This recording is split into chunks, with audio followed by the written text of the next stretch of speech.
Good morning students. अपना topic चल रहा है एनिमल किंगडम, प्राणी जगत। और प्राणी जगत के अंदर हम विभिन्न प्रकार के फाइलम का अध्ययन कर रहे हैं कि किन किन लक्षणों के आधार पर जीवों को अलग अलग फाइलम के अंदर रखा गया है, या जैसे हम कह सकते हैं कि भाई ऐसे कौन से लक्षण होते हैं जिनके आधार पर उनके फाइलम के नाम दिए गए वगैरह, या जीवों का क्लासिफिकेशन किया गया है। तो इससे पहले हम प्रोटोजोआ, पोरिफेरा, सिलेंटेटा और प्लेटिहेल्मिन्थीज संघ के जंतुओं का अध्ययन कर चुके हैं। आज जो है हमारा फाइलम है वो है एस्के हेल्मिन्थीज। क्या नाम है? एस्के हेल्मिन्थीज है, यानी प्लेटिहेल्मिन्थीज हम पढ़ चुके थे। प्लेटी का मतलब प्लेट, फ्लेट, चपटे, और हेल्मिन्थीज का अर्थ होता है वर्म यानी कृमि।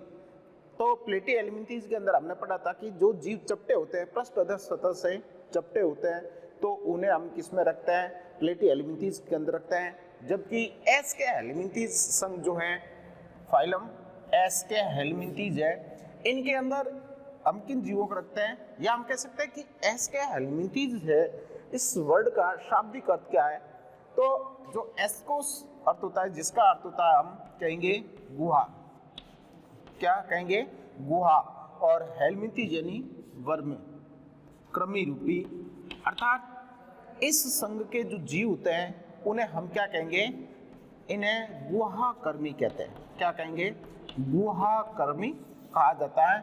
और यानी इनमें एस्कस पाई जाती है, गुहा उपस्थित होती है। इस कारण इस संघ के अंदर आने वाले जीवों को हम एस्के हेल्मिन्थीज के अंदर रखते हैं, यानी इन जीवों के अंदर गुहा या कैविटी पाई जाती है। ग्रोपन नामक वैज्ञानिक ने ग्रोपन ने इस संघ का नाम एस्के हेल्मिन्थीज रखा। क्या रखा? एस्के हेल्मिन्थीज रखा, यानी एस्कोस कैविटी और हेल्मिन्थीज यानी वर्म्स कर्मी। तो इन जीवों को हम गुहाकर्मी के नाम से जानते हैं। इसके अलावा हम कहेंगे इन्हें गोलकर्मी भी कहा जाता है, क्योंकि इनका जो शरीर होता है वो गोल बेलनाकार होता है, जिसके कारण हम इन्हें राउंड वर्म या गोलकर्मी भी कहते हैं। क्या कहते हैं? गोलकर्मी भी कहा जाता है। और इन जीवों के अंदर लैंगिक द्विरूपता पाई जाती है। क्या होती है? लैंगिक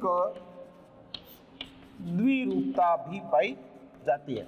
लैंगिक द्विरूपता का मतलब होता है कि लैंगिक अंगों के आधार पर हम जीवों यानी नर और मादा को अलग अलग पहचान कर सकते हैं। या लैंगिक, जैसे कुछ ऐसे जीव होते हैं जो नर अलग होता है, मादा अलग होता है, लेकिन जननांगों के अलावा उनके अन्य कैरेक्टर से हम उसको अलग नहीं कर सकते हैं, कि केवल जननांगों के आधार पर भी हम कह सकते हैं कि यह नर है और यह मादा है। जबकि लैंगिक द्विरूपता के अंदर आने वाले जीवों के अंदर हम कह सकते हैं कि जननांगों के अलावा भी हम उन जीवों को अलग अलग डिफाइन कर सकते हैं, या अलग अलग पहचान कर सकते हैं कि भाई इसमें नर कौन सा और मादा कौन सी है। उसके बाह्य आकारिकी के आधार पर भी हम कह सकते हैं। जैसे मनुष्य के अंदर बात करते हैं, मनुष्य में भी लैंगिक द्विरूपता पाई जाती है, यानी जो नर होता है वो दिखने में अलग प्रकार का होता है, मादा होती है उसकी शारीरिक संगठन है वो अलग प्रकार का होता है। तो हम कह सकते हैं कि ये नर है और ये मादा है, बिना जननांगों के आधार पर। जबकि हम कहेंगे केवल ऐसे जंतु है जो केवल जननांगों के आधार पर ही उनको दो भागों के अंदर बांट सकते, तो वे उनमें लैंगिक द्विरूपता नहीं पाई जाती है। तो सबसे बड़ा स्पष्ट कैरेक्टर है कि इस वर्ग के जीवों के अंदर लैंगिक द्विरूपता पाई जाती है। अब इनके ऐसे कौन कौन से मुख्य लक्षण हैं जो हम पढ़ेंगे? मुख्य लक्षण, मेन कैरेक्टर्स क्या है? तो इस संघ के अधिकांश जीव है या जंतु है वो जलीय होते हैं। कैसे होते हैं? जलीय होते हैं। परंतु कुछ स्थलीय भी होते हैं। कुछ है वो क्या होते हैं? स्तरीय होते हैं, यानी इनके आवास की बात करते हैं तो इन जंतु, इस संघ के अंदर आने वाले जो जीव होते हैं वो अधिकांश जीव है वो जलीय होते हैं, जल में रहने वाले होते हैं। लेकिन कुछ ऐसी जातियां हैं जो हम कहेंगे स्थल पर भी पाई जाती है। ये जंतु स्वतंत्र जीवी व परजीवी के रूप में पाए जाते हैं। स्वतंत्र जीवी व परजीवी के रूप में भी पाए जाते हैं। स्वतंत्र जीवी का मतलब कि ये जो जीव है वो स्वतंत्रता पूर्वक अपना जीवन यापन करते हैं, या कुछ ऐसे जीव होते हैं जो क्या होते हैं पैरासाइट के रूप में पाए जाते हैं, परजीवी के रूप में भी पाए जाते हैं। परजीवी हमें पता है कि ऐसे जंतु जो दूसरे जीवित जंतुओं पर रहते हुए अपना जीवन यापन करते हैं, तो उन्हें हम क्या कहेंगे, परजीवी कहते हैं। ठीक है, फिर ये जो जंतु होते हैं इनमें द्विपार्श्व सममिति पाई जाती है। द्विपार्श्व सममिति होती है। ठीक है, त्रिजनन स्तरीय होते हैं, त्रिजनन स्तरीय। बार बार ये अपन केवल शब्द पढ़ेंगे। अब द्विपार्श्व सममिति क्या है, अपन शुरू से पढ़ के आ रहे हैं क्लास बेसिस ऑफ क्लासिफिकेशन के से, यानी ऐसे जंतु जिनको एक निर्धारित तल से एक ही काल्पनिक रेखा के द्वारा दो समान भागों के अंदर विभाजित किया जा सकता है, तो उनमें द्विपार्श्व सममिति पाई जाती है। त्रिजनन स्तरीय मतलब ट्रिप्लोब्लास्टिक है, एक्टोडर्म, एंडोडर्म और मीजोडर्म तीनों झिल्लियां हैं वो पाई जाती है। और ये कूटगुइये होते हैं, कूटगुइये स्यूडोसिलोमेट होते हैं, यानी इसमें स्पष्ट देह गुहा का निर्माण नहीं होता है, स्पष्ट देह गुहा नहीं पाई जाती है, स्यूडोसिलोमेट होते हैं। सिर है स्पष्ट नहीं होता है, सिर है वो स्पष्ट रूप से नहीं होता है, या स्पष्ट सिर इसमें नहीं पाया जाता है ना, या आप ऐसे लिख सकते हो, स्पष्ट सिर है वो नहीं होता है या अनुपस्थित होता है, या हम कह सकते हैं जैसे अपना सिर है वो अलग से स्पष्ट दिखाई दे रहा है वैसा इनमें नहीं दिखाई देता है। देह भित्ति जो होती है, देह भित्ति क्यूटिकल युक्त होती है, क्यूटिकल युक्त होती है, यानी देह गुहा पर क्यूटिकल का आवरण पाया जाता है। श्वसन तंत्र व परिसंचरण तंत्र का अभाव होता है। ये इन जंतुओं के अंदर अभी तक विकसित नहीं हुए।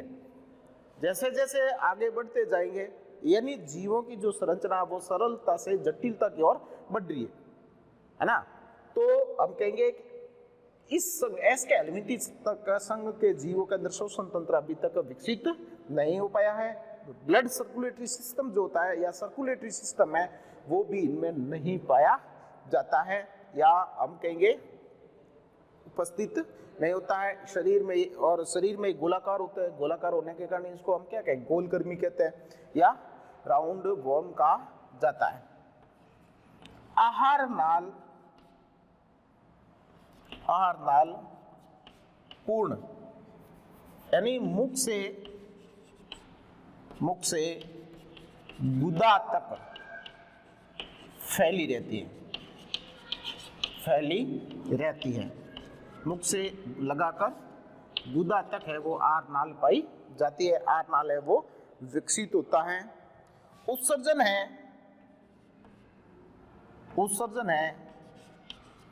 वो प्रोनेफ्रिडियल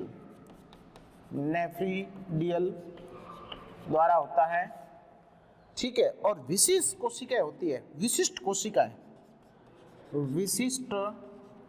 कोशिकाएं होती हैं,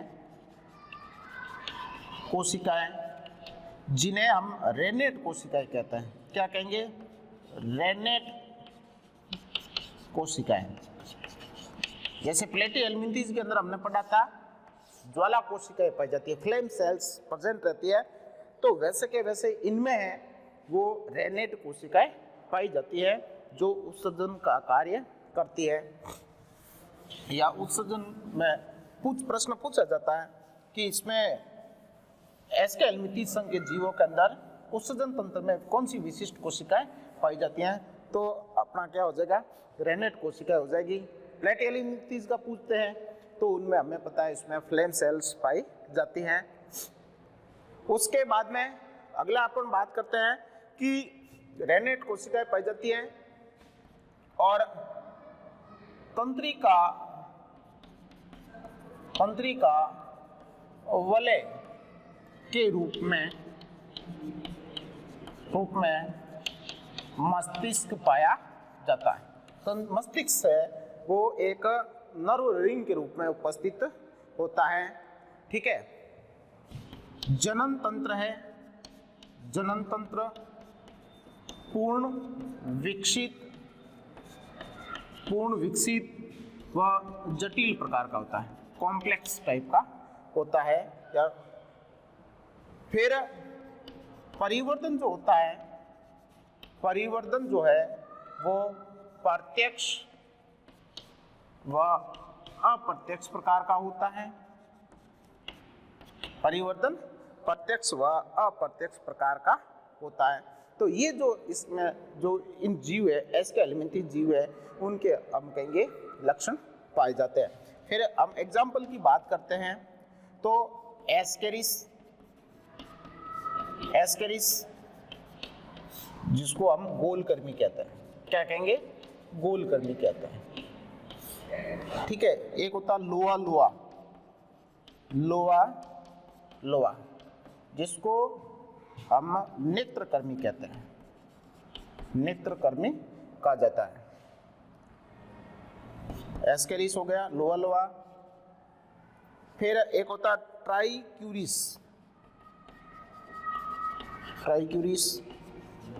जिसको हम चाबुक कर्मी कहते हैं, चाबुक जैसा, चाबुक कर्मी, ठीक है। और एक और लिख लो, बुचेरेरिया, ठीक है, जो मनुष्य के अंदर क्या करता है, हाथी पांव रोग उत्पन्न करता है। हाथी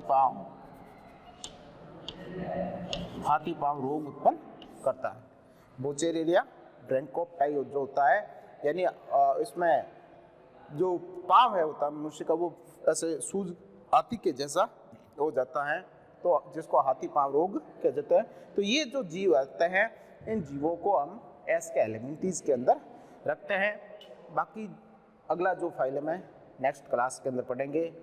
थैंक यू वेरी मच।